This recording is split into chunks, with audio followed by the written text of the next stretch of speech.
안타깝지만 창업을 하는 것보다는 직장 생활을 하는 걸 좀 권유를 해드려요. 예비 창업자들이 가지는 최악의 공통점이 있다고 들었는데 말씀해 주실 수 있나요? 먼저 최악의 공통점을 말씀드리기 앞서서 치킨집을 창업하셔야 될 분들이 가져야 되는 조건이 몇 가지가 있다고 말씀을 드리고 싶어요. 그 조건을 크게 4가지로 정리를 했는데요. 자, 첫 번째는 절실함, 그리고 두 번째는 성실함, 그리고 세 번째는 경청하는 자세고요. 마지막 4번째는 장사머리, 즉 눈치가 굉장히 빠른 사람들이 있잖아요. 그런 조건이 저는 4가지 조건이라고 말씀을 드릴 수가 있어요. 물론 그 4가지 조건을 다 갖고 있는 분들은 정말 너무 좋겠지만은 4가지 조건 중에 한 가지라도 부합된다라고 하면 저는 이런 분들한테는 장사를 하라고 권유를 하고 싶어요.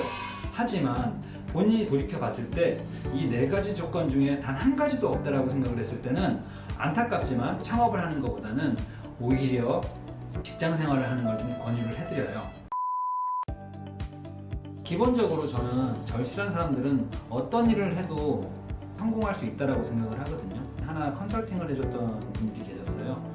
의욕도 넘치고 아이디어적인 부분도 너무 좋았어요. 근데 그런 분들이 실패하더라고요. 그게 왜 그럴까 고민을 해보니까 절실함이 부족했던 거예요. 그러니까 처음에는 누구나 굉장히 열심히 하고 불타오를 수 있어요. 근데 그걸 꾸준하게 유지를 해야 되거든요. 특히나 장사는 더 그런 게 많이 필요한데 그러다 보니까 어느 순간에서 멈춰버리는 거죠. 결과가 안 나오고 그 결과가 안 나옴으로써 장사의 흥미를 잃고 중도 포기하는 경우가 굉장히 많았던 거죠. 그리고 장사라는 거는 처음부터 재미있을 수가 없어요.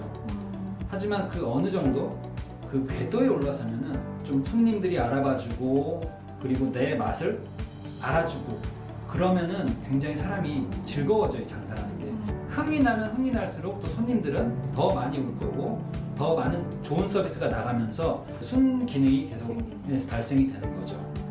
절실함이 없는 사람이 갑자기 절실함이 생기기가 힘들잖아요, 사실. 그래서 저는 개인적으로 절실함이라는 게 선택적인 요소라고 될 수는 있다고 생각을 해요. 그래서 아까 그 4가지 요소 중에 하나의 요소라고 말씀을 드린 거고, 그리고 사람들이 잘 모르는 게 하나 있는데 치킨집을 처음 시작할 때는, 그러니까 치킨집뿐만 아니라 어떤 일도 마찬가지긴 해요.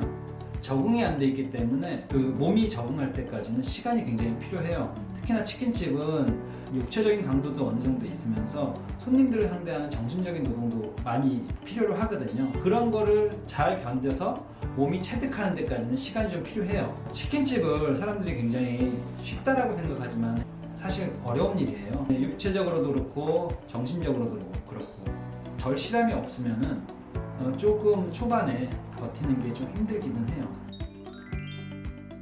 성실한 사람들은 실패할 확률이 굉장히 낮아요. 성실하다는 뜻은 즉 부지런하다라는 뜻이거든요. 부지런한 사람들은 특히나 이제 음식 장사, 저희 같은 치킨집을 하는 사람들은 청소나 영업 그리고 서비스 같은 게 정말 많이 필요한 업이잖아요. 성실한 분들은 이 3가지를 정말 열심히 성실하게 준비를 잘 할 수 있기 때문에 처음 이제 오픈을 해가지고 부각되지 못하는 그 마케팅이나 이런 부분이 좀 요소가 부족하더라도 이러한 성실함은 여기를 이용하는 고객들이 더 잘 알게 돼요.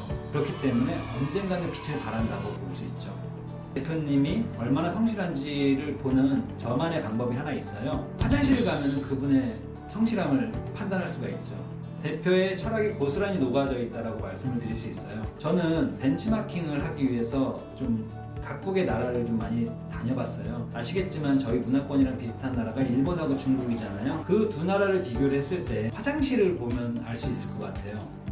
일본의 화장실을 갔을 때, 특히나 일본의 음식점 화장실을 갔을 때 지저분하거나 뭐 위생적이지 못하다라고 한 것은 저는 거의 못 봤던 것 같아요. 화장실 문화에서도 드러나지 않은가 싶어요. 프랜차이즈나 아니면은 이제 뭔가 전수 창업을 하시는 분들한테 해당될 수 있는 부분인데요. 치킨집뿐만 아니라 모든 장사에는 매뉴얼이라는 게 있어요. 위생적인 매뉴얼, 조리적인 매뉴얼, 서비스적인 매뉴얼, 각각의 매뉴얼이 있는데 이 매뉴얼만 지켜도 저는 중박 이상 간다라고 말씀드릴 수가 있을 것 같아요. 쉽게 말씀드리면은 프랜차이즈들이 그냥 프랜차이즈가 된 게 아니잖아요. 본점이 그만큼 잘 되고 그 본점이 시스템에 맞춰서 저 매뉴얼이 짜여진 거를 다른 가맹점들이 잘 이행해가지고 그렇게 성장한 거거든요. 하나씩 늘려가다. 네, 그렇죠.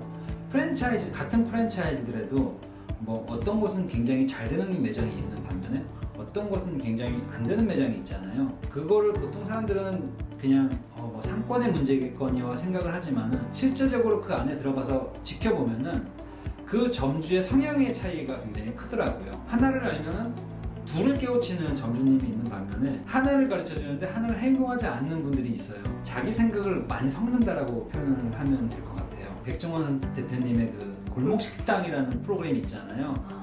그쪽에서 보면은 뭐 저희가 소위 흔히들 말하는 빌런 식당 점주님들 뭐 나오지 않습니까? 맞아요. 말 안 듣는. 네, 그런 분들이 대표적인 그 경청하지 못하는 분들이라고 말씀드릴 수 있을 것 같아요.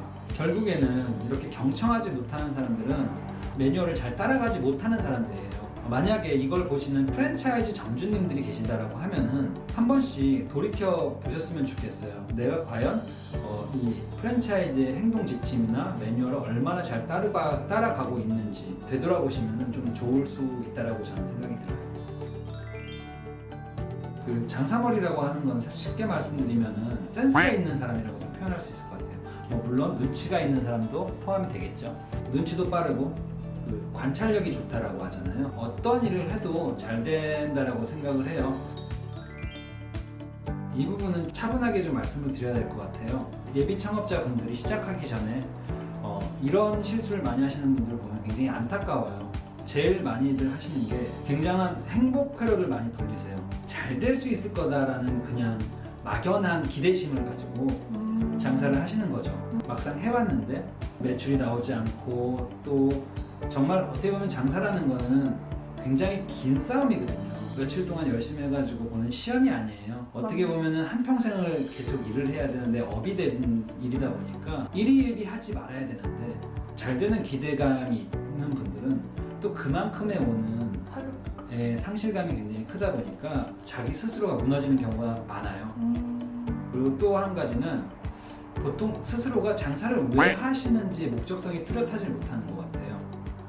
목적성이라는 게 그냥 장사를 하고 싶어서 하는 게 목적성 아닌가요? 그런 것도 있긴 하지만 목표가 좀 뚜렷한 사람이 장사를 잘한다고 봐요.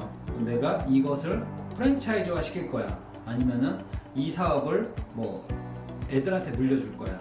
아니면은 그냥 뭐 오늘 하루하루 그냥 돈 벌지라고 하는 사람들이 그 업을 대하는 자세는 판이하게 달라요. 예비 창업자들이 이런 실수를 줄이고 좀 더 목표의식을 뚜렷하게 갖고 뭔가 기대감보다는 장기적인 준비를 하는 거를 좀 추천을 해드리고 싶어요. 파레토 법칙이라고 하잖아요. 80대 20의 법칙. 이거는 치킨 업계에도 마찬가지로 존재한다고 봐요. 상위 20%인 사람들이 나머지 80%의 부를 가져간다. 여러분들이 반드시 상위 20%가 되길 바래요. 모르거나 궁금한 점이 있으면은 치킨스쿨 커뮤니티에 들어오셔서 좀 많은 질문을 해주셨으면 감사할 것 같습니다. 자, 이 영상이 도움이 되셨다라고 생각하시면은 좋아요와 구독 버튼을 눌러주시고요. 알람 설정까지 부탁드리겠습니다.